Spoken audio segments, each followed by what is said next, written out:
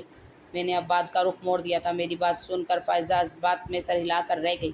اس نے منہ سے کچھ نہیں بولا تھا، بس جب مجھے خاموش پایا تو کہنے لگی، ہاں کیا ہوا آپ کے دوست کو؟ کیا کوئی بات ہے؟ اس کے پوچھنے پر میں نے اسے وہ سب بتا دیا جو میں بتانا چاہتا تھا۔ میں نے اس سے کہا، آج سلیم میرے گودام آیا تھا اپنی شادی کا کارڈ دینے۔ تو فائدہ ایک جھٹکا کھا کر پیچھے ہٹ گئی۔ کیا مطلب؟ وہ تو کافی بڑے ہیں اور وہ شادی شدہ بھی ہیں میرے خیال میں۔ کیا میں غلط سمجھ رہی ہوں؟ جیسے ہی فائزہ نے سر کھجاتے ہوئے کہا، جیسے وہ سمجھ رہی ہو کہ وہ ہی بھول رہی ہے کہ سلیم شادی شدہ ہے، تو میں نے اس بات میں سر ہلا دیا اور کہہ دیا کہ تم صحیح سمجھ رہی، وہ شادی شدہ ہے، لیکن وہ دوسری شادی کر رہا ہے۔ وہ تو بس اس نے ہی ہمیں شادی میں انوائٹ کیا ہے اور ہم نے جمعے کے دن جانا ہے۔ جیسے میں نے یہ کہا تو فائزہ ہکا بکا بیٹھی تھی، پھر مسکراتے ہوئے بولی، اچھا ٹھیک ہے، چلیں گے۔ اس نے کوئی ریئیکٹ نہیں کیا تھا اور نہ ہی کوئی لمبا چوڑا لیکچر دیا تھا جسے وہ ہر بات پر دیتی تھی۔ میرا دل خوشی کے مارے اچھل رہا تھا، ایسے لگ رہا تھا کہ میری باری پر بھی وہ کچھ نہیں کہے گی، لیکن میں نہیں جانتا تھا کہ اس وقت کیا ہوگا۔ پھر باتوں ہی باتوں میں نے فائزہ سے کہا کہ دوسرا نکاح ہے تو بس تم اور بچے نہ جانا، میں اکیلا جاؤں گا، سلامی دے کر واپس آ جاؤں گا، تم لوگ جا کر کیا کرو گے؟ تو اس بات پر بھی وہ سر اس بات میں ہلا کر رہ گئی۔ اس کی یہی عادت مجھے بڑی اچھی لگتی تھی، ہمیشہ ہاں میں ہاں ملاتی تھی۔ میں اس سے خوش تھا، لیکن دل ہی دل میں سوچ رہا تھا، کیا مجھے دوسری شادی کی ضرورت ہے؟ جب میں اپنی پہلی بیوی سے خوش ہوں تو میں دوسری شادی کیوں کروں؟ یہی سب کچھ سوچتے سوچتے نہ جانے کب مجھ پر نیند کی دیوی مہربان ہو گئی اور میں نیند کی وادیوں میں کھو گیا۔ پھر وقت یوں ہی گزرتا گیا، آخر کار جمعے کا دن بھی آ گیا۔ جمعہ نماز پڑھنے کے بعد میں گاڑی نکال کر گھر سے نکل گیا تھا۔ نماز جمعہ میں نے محلے کی مسجد میں ہی پڑھ لی تھی، اور پھر گھر آ کر جوتے چینج کر کے اب میں گاڑی سڑک پر لے آیا تھا۔ 15 منٹ کے اندر ہی میں سلیم کے گھر پر پہنچ گیا۔ وہاں پر اس کی پہلی بیوی بھی موجود تھی۔ اس کے چہرے پر کوئی خوشی نہیں تھی، مگر وہ بالکل تیار ادھر ادھر پھرتے ہوئے سارے انتظام دیکھ رہی تھی۔ اس کے بچے بھی ہنسی خوشی بھاگ بھاگ کر مہمانوں کے بچوں کے ساتھ کھیل رہے تھے۔ بچوں کو تو کچھ پتہ نہیں تھا کہ کیا ہو رہا ہے، مگر اس عورت کے چہرے پر میں نے اداسی دیکھی تھی، جس کی سوتن اس کے سر پر آ رہی تھی۔ ایک لمحے کے لیے مجھے لگا کہ یہ ایک بہت بڑا ظلم ہے، لیکن پھر میں نے سوچا کہ جب سلیم کی بیوی نے اجازت دے دی ہے تو میں کیوں ایسا سوچ رہا ہوں؟ پہلی بیوی کی اجازت ضروری ہوتی ہے، اگر وہ اجازت دے دے تو پھر تو کوئی قباحت نہیں۔ میں یہ ساری تسلیاں اپنے دل کو دے رہا تھا کیونکہ اب میں نے ٹھان لیا تھا۔ ابھی تو میں نے فوزیہ کو ڈھونڈنا تھا، اس کے ایڈریس کا پتہ چلانا تھا، اس کے نمبر کا کہیں سے جگاڑ کرنا تھا جو پہلے میرے پاس تھا، مگر اب اس کا پرانا نمبر بند ہو چکا تھا۔ اور پھر میں نکاح میں شامل ہو گیا۔ سلیم کے چہرے پر بے انتہا خوشی تھی۔ دراصل نکاح سلیم کے گھر پر ہی تھا۔ اس کے ہونے والی بیوی اپنی بڑی بہن کے ساتھ رہتی تھی، اس لیے اب وہ اسی کے ساتھ یہاں پر آئی ہوئی تھی۔ اور پھر نکاح ہونے کے بعد سلیم کی پہلی بیگم ہی اپنی سوتن کو لے کر ایک کمرے میں بٹھا کر واپس آ گئی اور مہمانوں کو ٹوٹے دل کے ساتھ کھانا پیش کرنے لگی۔ یہ ایسا منظر تھا کہ ہر آنکھ نم تھی، مگر پھر بھی ہر کوئی سلیم کو مبارکباد دے رہا تھا، مگر میں سب کی آنکھیں دیکھ سکتا تھا۔ سبھی سلیم کے قریبی دوست اور رشتہ دار ہی تھے، مگر کسی نے یہ نہیں کہا تھا کہ سلیم تم نے بڑا اچھا کام کیا ہے، کیونکہ سلیم کی پہلی بیوی ٹوٹے دل کے ساتھ ادھر ادھر پھرتے ہوئے سارا کام آرام سے کر رہی تھی۔ اس نے کوئی شکایت نہیں کی تھی اور نہ ہی چہرے پر کوئی ایسا رنگ لائی تھی کہ لوگ اس پر ہمدردی کرتے، لیکن پھر بھی انسان تو انسان ہوتا ہے، اور انسان کی آنکھیں ہوتی ہے جو سب کو سامنے والے کا چہرہ بڑے آسانی سے دکھا دیتی ہے۔ میں نے تھوڑا بہت کھانا کھایا اور سلیم کو سلامی دینے کے بعد وہاں سے نکلنے لگا تو سلیم نے مجھے روک لیا اور کہا، تم بھی دوسرے لوگوں کی طرح بس ابھی سے جا رہے ہو؟ رکو، بعد میں باتیں شاتیں کریں گے، چائے وغیرہ پئیں گے، رک جاؤ۔ اس کی بات پر مجھے رکنا ہی پڑا تھا، آخر کار میرا بچپن کا دوست تھا۔ تھوڑی دیر بعد سب لوگ چلے گئے تھے تو سلیم نے اپنے کچن میں اپنی پہلی بیوی کو چائے کا آرڈر دیا اور مجھے لے کر چھت پر پہنچ گیا۔ ابھی شام نہیں ہوئی تھی، عصر کا وقت تھا۔ تھوڑی دیر کے اندر ہی اس کی بیوی بیچاری وہیں پر چائے کے 2 کپ لے کر آ گئی تھی۔ وہ جانے لگی تو میں نے اسے روک لیا۔ بھابھی، 1 منٹ بات سنیں۔ وہ بیچاری رک گئی تھی۔ میں نے اسی وقت ہی سلیم کے سامنے اس کی پہلی بیوی سے کہا، کیا آپ اس شادی سے خوش نہیں ہیں؟ کیا آپ کو کوئی اعتراض ہے؟ کیا اس نے آپ کے ساتھ زبردستی کی کہ آپ اس کی ہاں میں ہاں ملائیں؟ سلیم میرا دوست تھا، میں اس کے سامنے یہ بات بڑی آسانی سے کر رہا تھا۔ سلیم کے چہرے پر کوئی ناگواری نہیں آئی تھی کیونکہ وہ سچا تھا۔ اس کی بیوی نے بھی پھر یہی کہا کہ نہیں بھائی، مجھے کوئی اعتراض نہیں ہے۔ سلیم مرد ہے، انہیں 4 شادیاں کرنے کی اجازت ہے، اور پھر انہوں نے وعدہ کیا ہے کہ یہ اپنی دلہن میں اور مجھ میں کوئی فرق نہیں کریں گے، تو پھر مجھے کیا ہی اعتراض ہو سکتا ہے؟ ایک عورت کو تو یہی سب چاہیے ہوتا ہے۔ ہمارے پاس چھت ہے، میرے بچے ہیں، یہ ہمارا نان نفقہ کا خرچ اٹھائیں گے، تو میں اور کچھ نہیں چاہتی۔ یہ کہتے ہوئے سلیم کی بیوی کی آواز مجھے کانپتی ہوئی محسوس ہو رہی تھی، مگر چہرے پر مسکراہٹ تھی۔ پھر وہ وہاں سے چلی گئی تھی تو میں بھی اب خاموش ہو گیا تھا۔ سلیم کہنے لگا کہ دیکھا، تمہیں کیا لگا تھا کہ میں جھوٹ بول رہا ہوں؟ میں کوئی ایسا ویسا مرد نہیں ہوں جو پہلی بیوی کی اجازت کے بغیر دوسری شادی کر رہا ہے۔ میں نے پہلی اپنی بیوی سے اجازت لی، اس کے بعد ہی دوسری شادی کی بات چلائی ہے۔ سلیم چائے پیتے ہوئے مسکرا رہا تھا، مگر میں چائے نہیں پی رہا تھا۔ اب تمہیں کیا ہوا ہے؟ کیا اب بھی تمہیں کوئی شک ہے؟ جیسے ہی سلیم نے میرے کندھے پہ ہاتھ رکھتے ہوئے مجھے جھنجھوڑا تو میں نے نفی میں سر ہلا دیا۔ نہیں یار، ایسی بات نہیں ہے، میں ایک اور کشمکش سے گزر رہا ہوں۔ بس تمہیں کیا کہوں، مجھے خود ہی سمجھ نہیں آتی کہ میں کیا کروں۔ میں نے دل کی حالت اسے بتائی تو اس نے چائے کا کپ میز پر رکھا اور کہنے لگا کہ تم مجھے بتاؤ کیا بات ہے۔ میں تمہاری ساری مشکلات حل کرنے میں تمہاری مدد کروں گا، لیکن تمہیں مجھے سب کچھ سچ سچ بتانا ہوگا۔ جیسے ہی سلیم نے کہا تو میں نے سب کچھ سچ اگل دیا کہ میں بھی کب سے دوسری شادی کے لیے تڑپ رہا ہوں، مگر مجھے سمجھ نہیں آتی کہ میں فائزہ سے کس طرح بات کروں۔ مجھے نہیں لگتا کہ وہ مانے گی، لیکن تمہاری شادی کے ذکر کے وقت اس نے بس مسکرا کر یہی کہا تھا کہ ہاں وہ شادی میں آئے گی۔ اس نے کوئی اعتراض نہیں کیا کہ تم دوسری شادی کیوں کر رہے ہو، اس لیے مجھے لگتا ہے کہ وہ مان جائے گی، لیکن دوسری طرف میرا دل ڈرتا ہے۔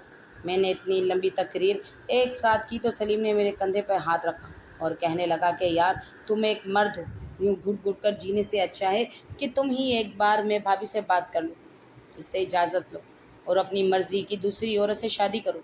بے شک تم بھابھی سے خوش ہو، لیکن یہ تمہارا حق ہے، تم مرد ہو کر ایک بیوی پر گزارا نہیں کر پا رہے، تو تم دوسری شادی کر سکتے، بالکل اسی طرح جیسے میں نے کی ہے۔ نگہت اچھی عورت ہے، اس سے میرے بچے بھی ہیں، میں خوش ہوں، ہر چیز ٹھیک ٹھاک چل رہی ہے، لیکن میرے دل میں ایک کھوٹ اٹھتی تھی کہ میرے پاس دوسری بیوی ہو جو کم عمر ہو، حسین ہو، میرا خیال رکھے اور میں پھر سے جوانی کی طرف لوٹ جاؤں۔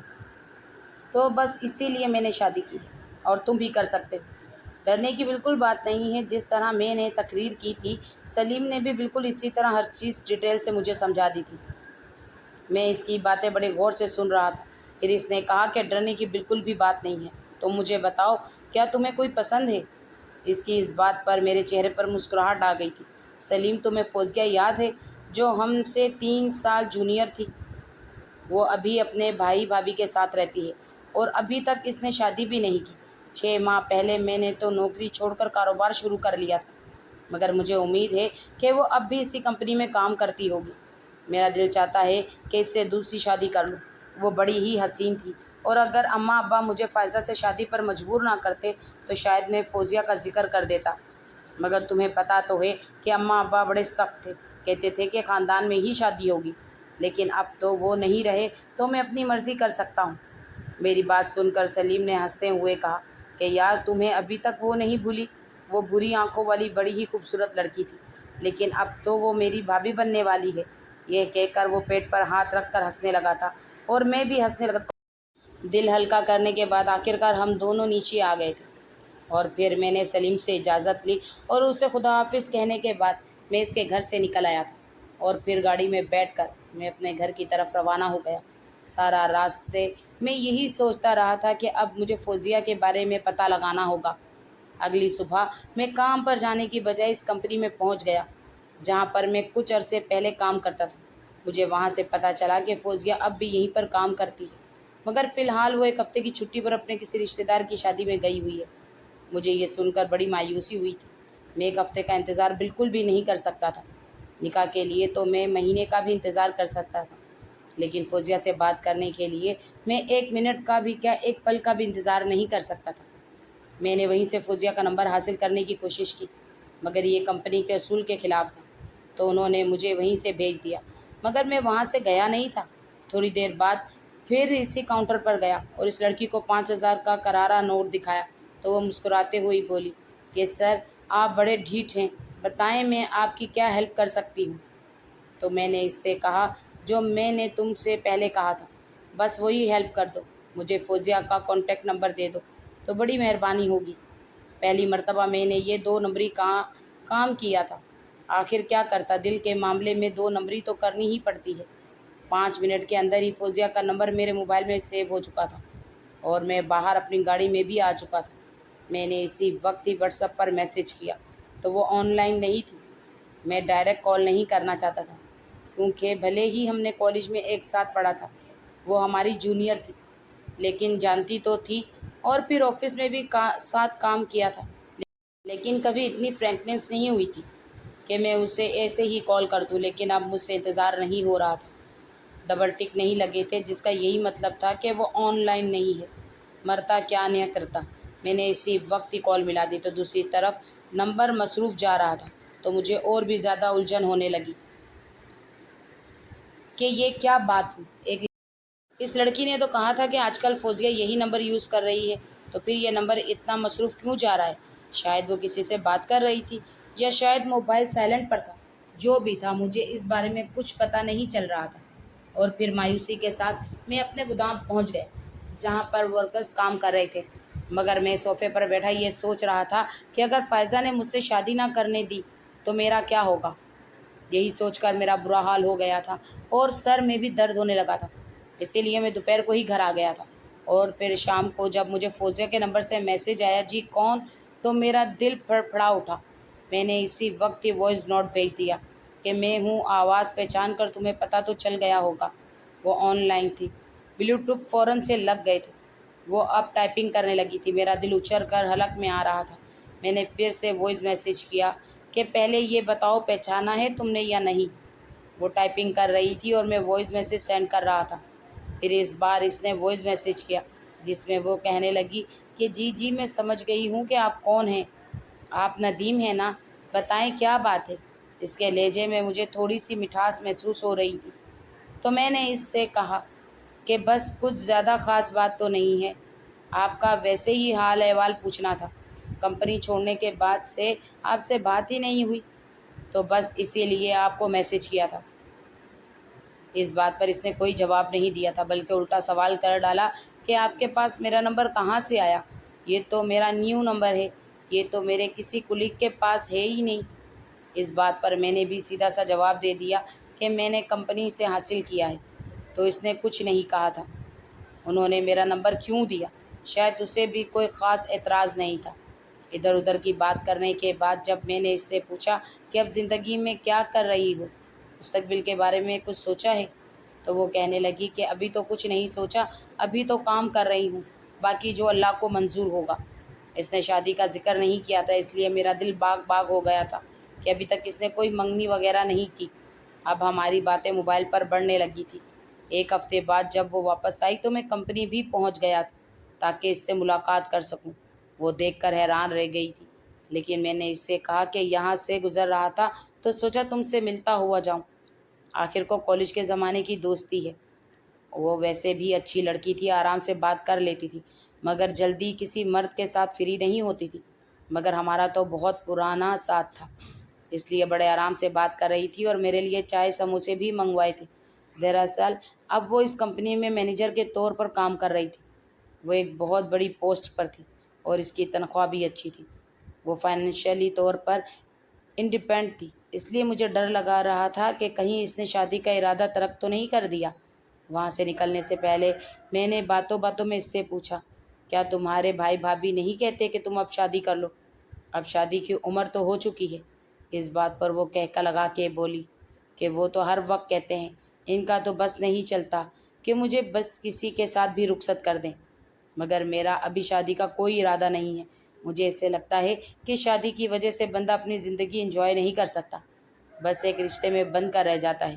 اس لیے بس میں اس بارے میں نہیں سوچتی۔ اس کی اس بات پر میں خوش ہو گیا تھا کہ ابھی اس نے کسی کو پسند نہیں کیا، کیونکہ میں جانتا تھا کہ وہ جھوٹ نہیں بولتی۔ اگر اس کا کسی سے شادی کا ارادہ ہوتا تو وہ مجھے ضرور بتا دیتی۔ ایک طور پر میں خوش بھی ہو رہا تھا کہ اس نے کسی کو پسند نہیں کر رکھا، مگر دوسری طرف میں اداس بھی ہو رہا تھا کہ اگر مجھے بھی اس نے ایسے ہی انکار کر دیا تو کیا ہوگا۔ وہ یہ بھی جانتی تھی کہ میں شادی شدہ ہوں اور میرے 2 بیٹے بھی ہیں۔ بس میں نے اس سے کہہ دیا تھا کہ اپنی پچھلی دوستی کو بحال کرتے ہیں، اب ایک دوسرے سے بات چیت کرتے رہیں گے، اور اگر تم میرے کاروبار میں آنا چاہو تو موسٹ ویلکم۔ اس بات پر وہ کہنے لگی کہ نہیں، میں یہیں پر ٹھیک ہوں، میرے پاس اتنا سرمایہ نہیں ہے کہ میں آپ کے ساتھ پارٹنرشپ کروں۔ تو میں نے بھی مسکراتے ہوئے کہا کہ آپ سے برابر کا سرمایہ کون پاگل لے گا، آپ کے پاس جتنے ہیں آپ شامل کر لیجیے گا، ہم 50-50 کے پارٹنر بن جائیں گے۔ اس بات پر وہ تھوڑا سا مسکرائی تھی، لیکن پھر نفی میں سر ہلا دیا تھا، جس کا یہی مطلب تھا کہ وہ انٹرسٹڈ نہیں ہے۔ مگر میں نے اس کے چہرے پر 1000 رنگ دیکھے تھے۔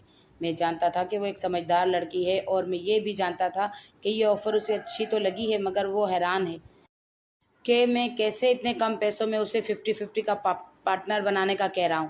اسے کیا پتا تھا کہ دل کے ہاتھوں مجبور ہوں اور اسے کب سے دل میں بسائے ہوئے ہوں۔ یہ الگ بات تھی کہ اپنی شادی کے بعد میں نے فوزیہ کو بالکل ہی بھلا دیا تھا۔ میں اپنی بیوی سے محبت کرنے لگا تھا، بچے ہو گئے تھے، پھر کاروبار میں لگ گیا، تو اس کے بارے میں کبھی سوچا ہی نہیں۔ شاید سچی محبت نہیں تھی، بس ایسے ہی وہ لڑکی مجھے اچھی لگتی تھی۔ اچھی لگنے اور محبت میں بہت فرق ہوتا ہے۔ اگر محبت ہوتی تو شاید میں اس وقت اماں ابا سے لڑ جاتا کہ مجھے فائزہ سے نہیں فوزیہ سے شادی کرنی ہے، لیکن میں تو اس وقت بھی خوش ہو گیا تھا کہ چلو شادی تو ہو رہی ہے۔ 2-4 روز بعد مجھے فوزیہ کا میسج آیا، وہ کہہ رہی تھی، اس دن آپ پارٹنرشپ کی بات کر رہے تھے تو میں نے اپنے بھائی سے بات کی ہے، وہ کہتے ہیں کہ مجھے اپنی طرف سے کچھ پیسے دیں گے تو میں آپ کے ساتھ پارٹنرشپ کے لیے تیار ہوں۔ میں 50-50 تو نہیں کر پاؤں گی، اگر آپ تو مجھے 30 یا 40% کا شیئر دے دیں۔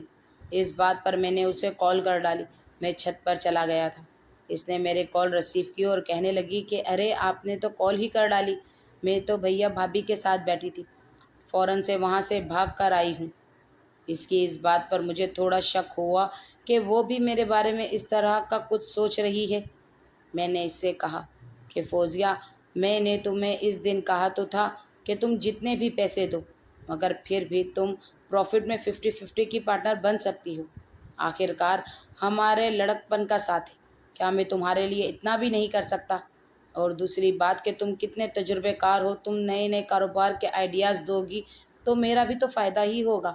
میں ہنستے مسکراتے چھت پر ٹہلتے ہوئے سے بات کر رہا تھا۔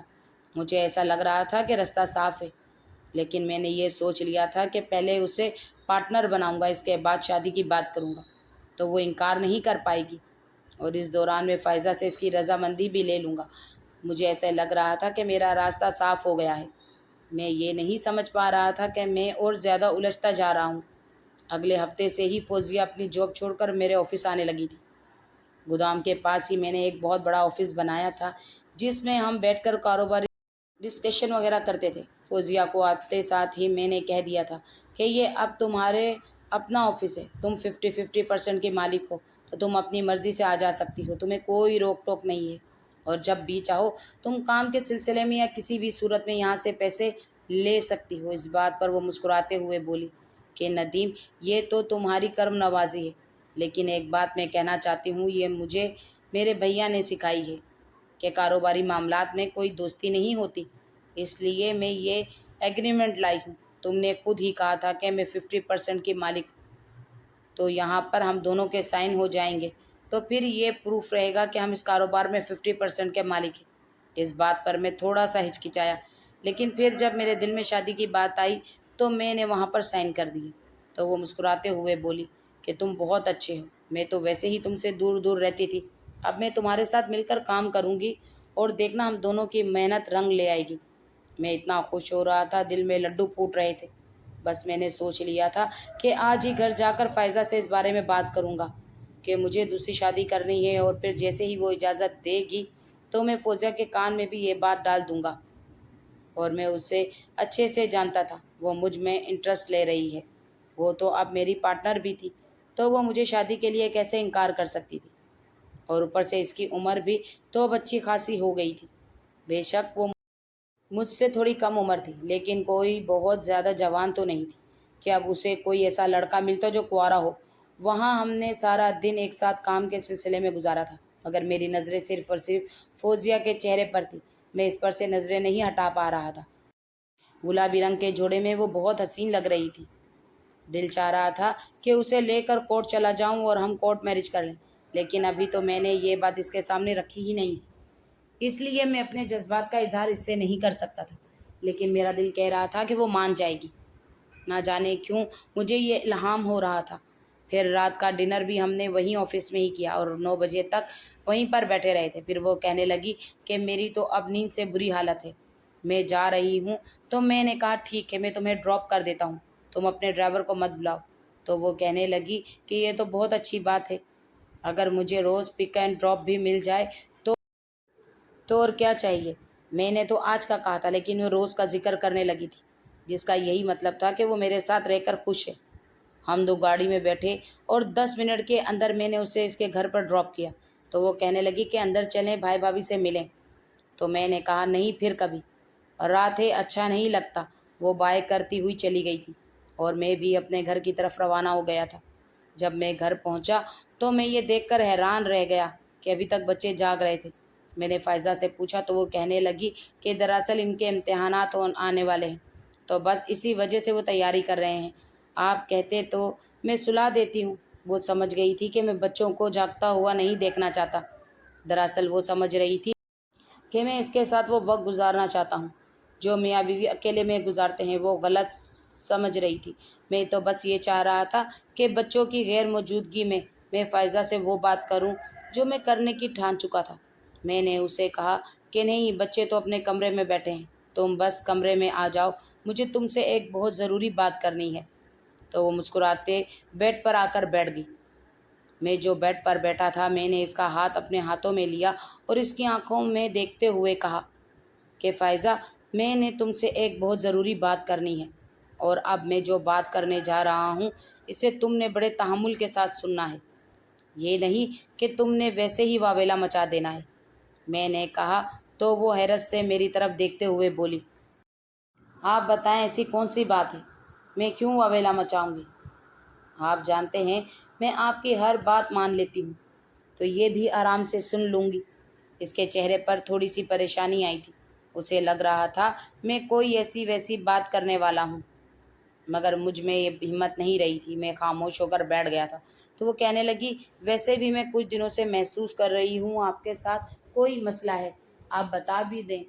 میں بھی کچھ دنوں سے یہ سوچ رہی تھی آپ سے پوچھوں، اگر آپ آج خود یہ بتا رہے ہیں تو یہ اچھی بات ہے۔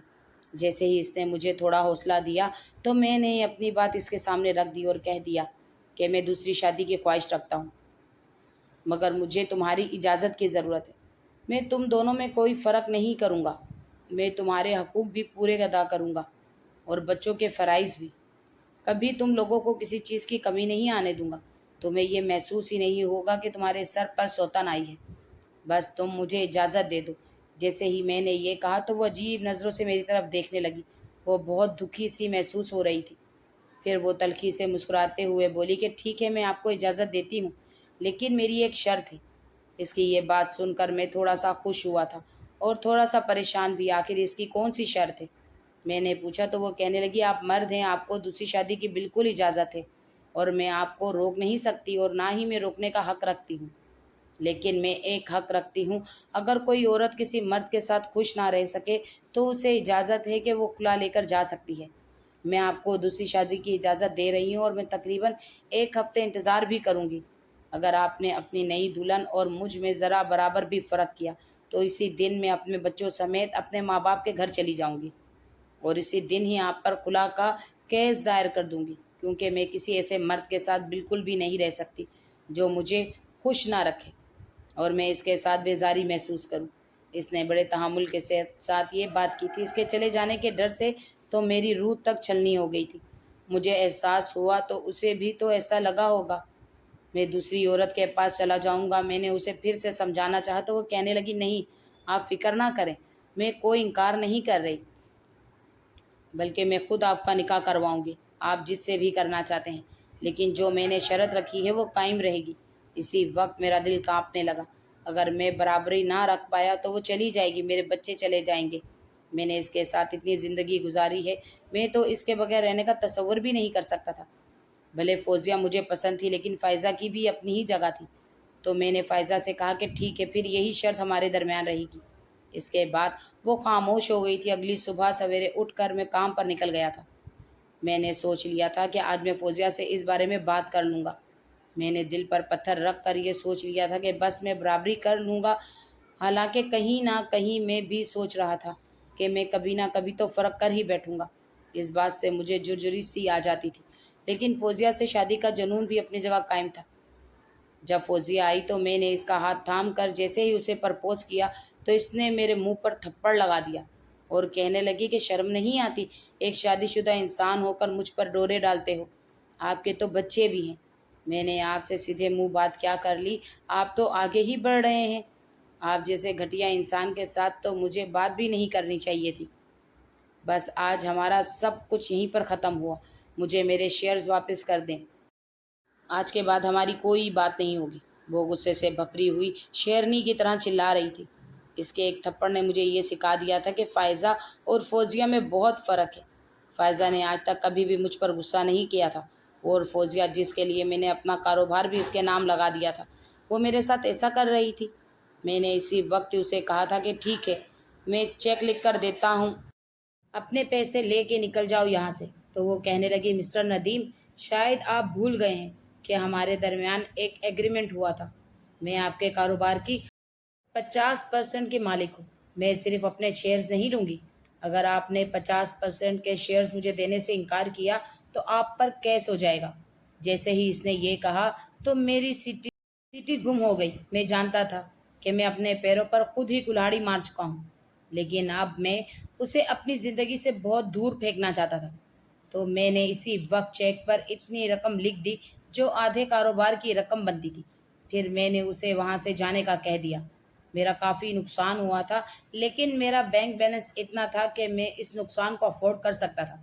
جب میں گھر پہنچا تو فائزہ کی طبیعت ٹھیک نہیں تھی۔ میں نے اس سے گڑ گڑا کر معافی مانگی اور کہا کہ بس میں نے اپنا ارادہ بدل دیا ہے، میں دوسری شادی نہیں کر رہا۔ تو وہ کہنے لگی، آپ میری وجہ سے ایسا مت کریں، اگر آپ نے دوسری شادی کرنی ہے تو کر لیں، بس میں اپنی شرط بھی واپس لے لیتی ہوں، آپ چاہیں میرے ساتھ جیسا بھی سلوک کریں گے میں آپ کے ساتھ رہوں گی۔ جیسے ہی اس نے یہ کہا تو میرا دل خون کے آنسو رونے لگا۔ میں اسے سچ نہیں بتا سکتا تھا، اسی لیے میں نے بس یہی کہا کہ اب پرانی باتوں کو چھوڑو۔ میں نے اسے اپنے سینے سے لگا لیا تھا اور وہ روتے ہوئے کہہ رہی تھی کہ مجھے تو یقین نہیں آتا تھا کہ آپ نے ایسی بات کی، لیکن آج میں نے خود کو سمجھا لیا تھا کہ یہ آپ کا حق ہے۔ مجھے ایک غیر عورت نے سبق سکھا دیا تھا کہ گھر کی عورت گھر کی اور خیر ہوتی ہے، اور یہ سبق مجھے ساری زندگی کے لیے کافی تھا۔ اگلے کچھ دن تو فائزہ ناراض سی پھرتی رہی تھی، میرے سارے کام خاموشی سے کر دیتی تھی، مگر میرے قریب نہیں آتی تھی اور نہ ہی کوئی بات کرتی تھی۔ لیکن آہستہ آہستہ میری محبت نے اسے پہلے جیسا کر دیا تھا۔ میں نے اس کے پیروں میں گر کر کئی مرتبہ کہا تھا کہ وہ ایک پاگل پن تھا جو گزر چکا ہے، میں اب دوبارہ نہیں کروں گا۔ تو اب اسے بھی مجھ پر یقین آ گیا تھا اور ہماری زندگی پھر سے ویسی ہو گئی تھی صرف فائزہ کی وجہ سے، کیونکہ اگر فائزہ کی جگہ پر کوئی دوسری عورت ہوتی تو اپنا گھر خراب کر کے چلی جاتی، مگر فائزہ نے تحمل کے ساتھ کام لیا تھا، جس کی وجہ سے آج ہمارا رشتہ پہلے کی طرح ہنستا مسکراتا تھا۔ کہانی کیسی لگی ہو تو اپنی کمنٹ باکس میں رائے کا اظہار لازمی کیجیے گا، اور میرے چینل کو سبسکرائب بھی